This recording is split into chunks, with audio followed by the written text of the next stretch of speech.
Greetings and salutations, loyal viewers out there in the audience, and greetings to the disloyal viewers who don't watch absolutely everything that I do all the time. I see you, I know you're here, I know you don't subscribe, I know you don't like the videos, and honestly, welcome. It's not that big of a deal. Views also help the channel. Today we're going to be talking about the thing that happens. It's always the thing that happens. This time Netflix did the thing where they created a spin-off of a popular IP, dropped the trailer, and the trailer is being ratioed into the ground. Currently at about 40,000 likes to 129,000 dislikes. And of course, this relates to the Witcher series, which Netflix apparently is going to turn into a cinematic universe because everything has to be a cinematic universe now.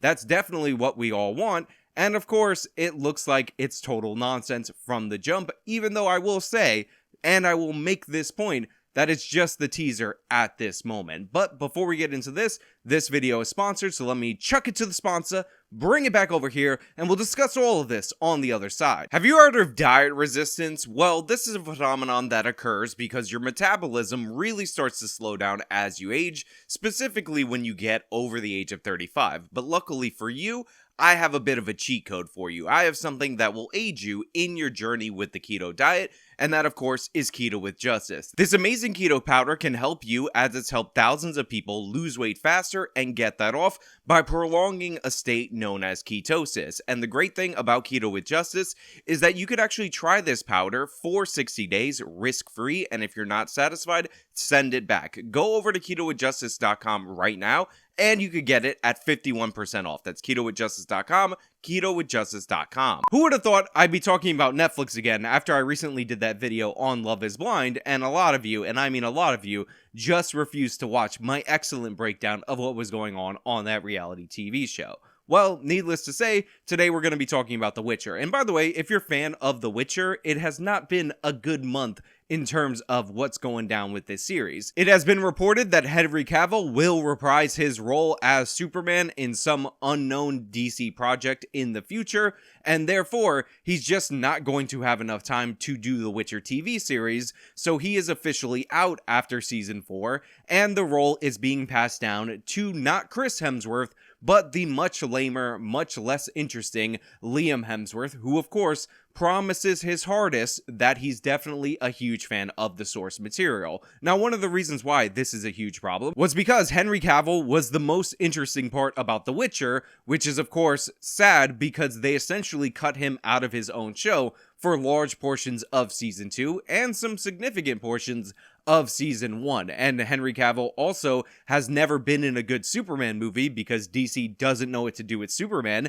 They should probably start with not hiring somebody to direct a Superman movie who doesn't care about the character, but that's a whole issue. I've actually talked about it in the video. I do think Henry Cavill can be a good Superman given the correct material, but I have no faith in DC that they'll actually produce a good Superman movie because they've had about 3 different chances with him, or 2 different chances with him. No, definitely 3, because the Justice League movie did come out, and none of those were really solid adaptations. The Snyderverse was pretty okay, but again, not the best adaptation because the foundation was ruined in Man of Steel. Again, got a 40-minute video on why Superman hasn't worked on the big screen in recent years. You could check that out, but I'm saying we're losing the best part of the Witcher Netflix series in exchange for Liam Hemsworth, who is not really great in anything, and we likely, based on previous track record, will still get an underutilized Superman in Henry Cavill, which is a shame because it seems like he was born to play both of these characters.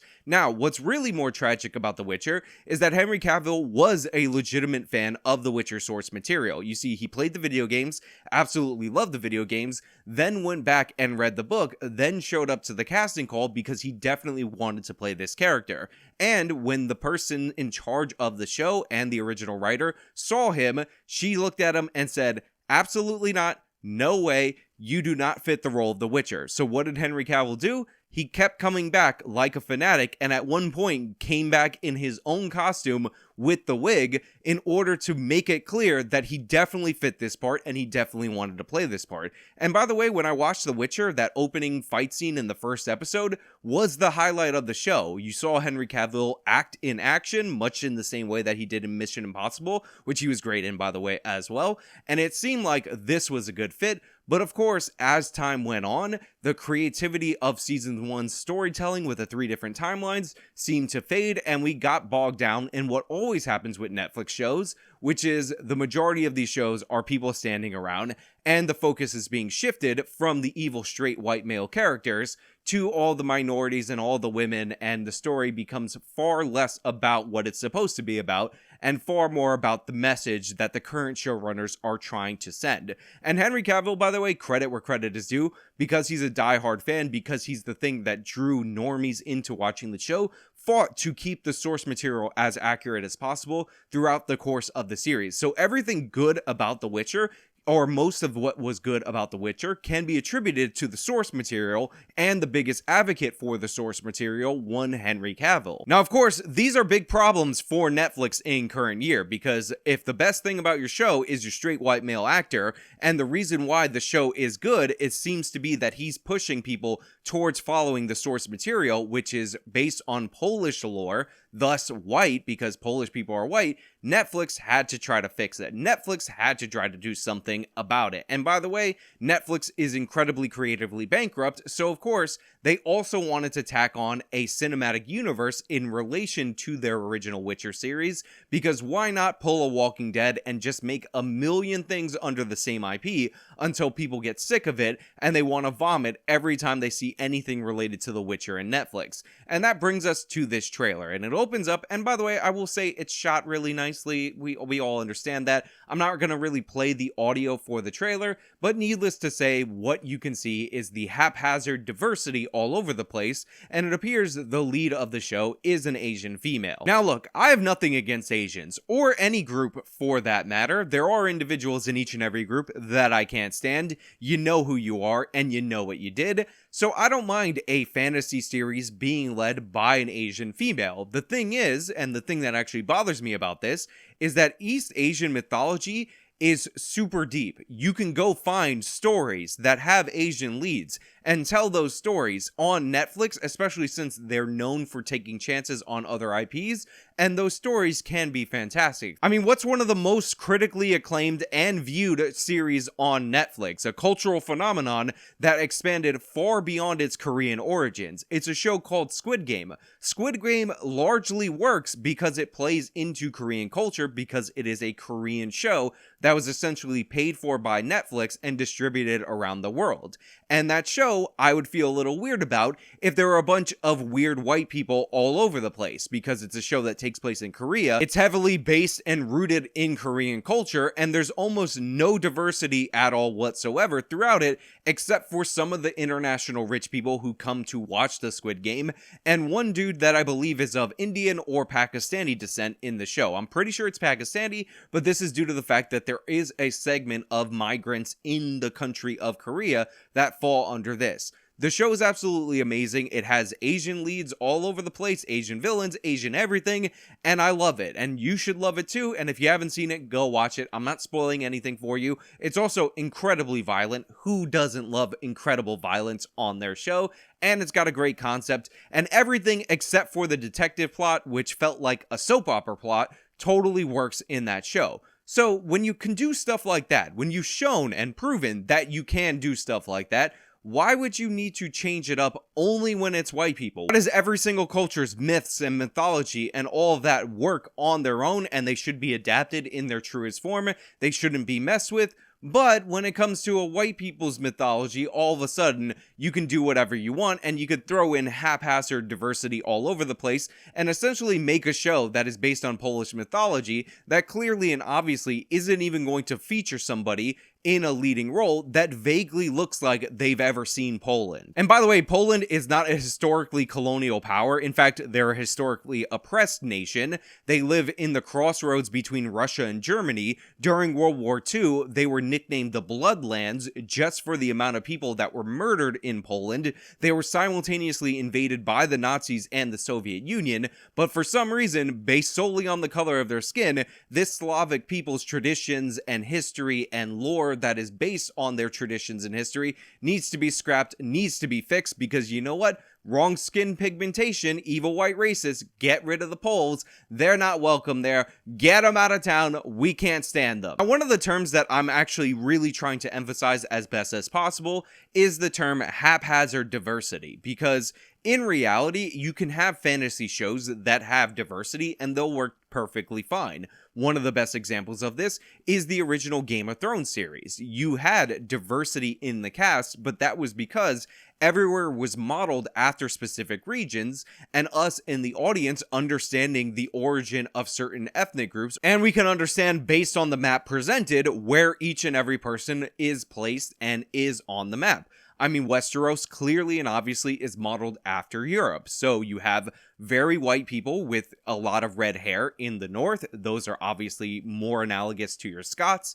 And down south, you have other white people, but when you go further south to Dorne, you have a mixture of Spanish and Arab people. This is because the Iberian Peninsula has a mixture of Spanish, as in from Spain, and Arabic people from the Moor invasion. So we all understand this in the back of our mind, so that diversity is not haphazard. On top of that, you have Essos, the Eastern continent, because Asia is far more diverse than Europe is. So we see that reflected with the Dothraki. We see all kinds of other people. We see East Asians, South Asians, a whole mixture of people on the equivalent to the Asian continent. And because we know this is like a pre-Columbian comparison, they haven't even discovered the New World or the New World equivalent, and it's unknown whether the New World actually exists or the analogous continents to the New World would exist.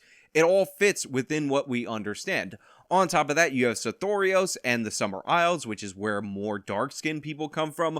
All of this lines up perfectly in our brains, and it makes it work. Now, I've talked about the added diversity in House of the Dragon, and how you could rationalize why the Valerians are more African. They're seafaring people. Seafaring people likely would show up in the Summer Isles, intermix, and all of that. But we all know that this was done for diversity, and I can be fine with that as one isolated house, because they're meant to be distinct from everybody else, even though they're clearly and obviously meant to be just like lookalikes of the Targaryens. That's how they work. But we can all accept that as long as it makes logical sense, because it won't become too noticeable. However, when you're watching The Witcher and you're watching this trailer, you just see like diverse groups of people as if they're walking down the street of New York City, plucked out, put into costumes, and placed there without any explanation. This is not how the real world works. In the real world, especially the pre-industrial real world, you don't stumble across small towns or small groups of people who have clearly been living in a certain area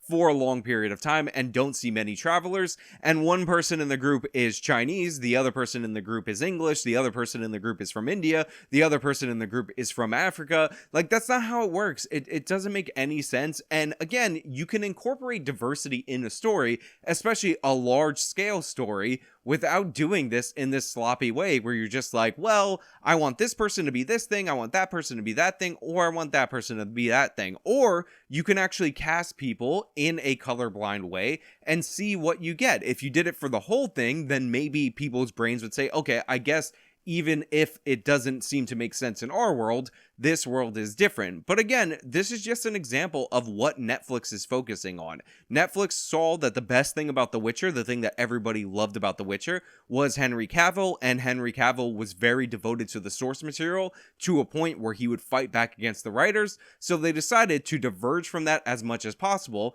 add in a strong female leader, make her a minority, and sprinkle minorities all over the place because they don't want a show that just has too many white people in it. Now, to give you an idea of what I'm talking about, a former writer from The Witcher, Beau DeMayo, actually revealed that the Netflix showrunners did not like the books or the games that the show is based on. Quote, "I've been on a show, namely The Witcher, where some of the writers were not fans or actively disliked the books and games.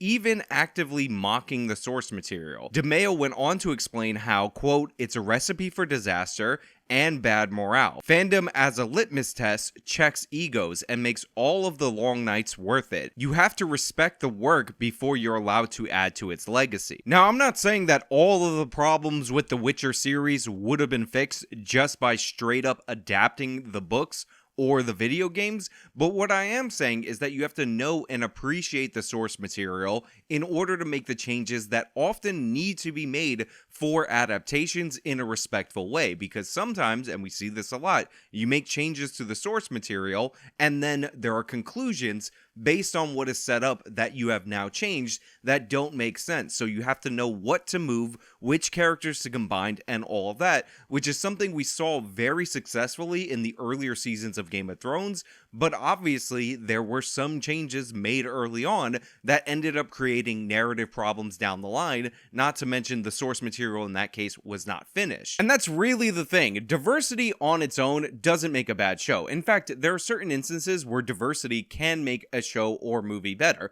Perfect example of this is the twist in Spider-Man Homecoming actually works a lot better based on the fact that there's a diverse cast, because this twist that would be obvious in a movie really is able to be sold because the character looks black but is clearly half black and half white, and thus the reveal and the most tense scene in that entire movie really sells. Also, you're doing something in modern New York, and modern New York is just not as white as it was in the 60s, and has always been a very diverse city in comparison to the rest of the country. So that all works in that movie, and there are instances where it can actually enhance a story, but there's some instances where you know that the diversity is a reflection of the ideology of the people behind the show, and that ideology will bleed into other aspects of the show. So yeah, while I do hope it's good, let's be honest, the Witcher series itself is not that good, even with Henry Cavill there nailing that role. So I don't have faith that Netflix is going to be able to do their stupid spin-off and make that any better. And by the way, while we're still here,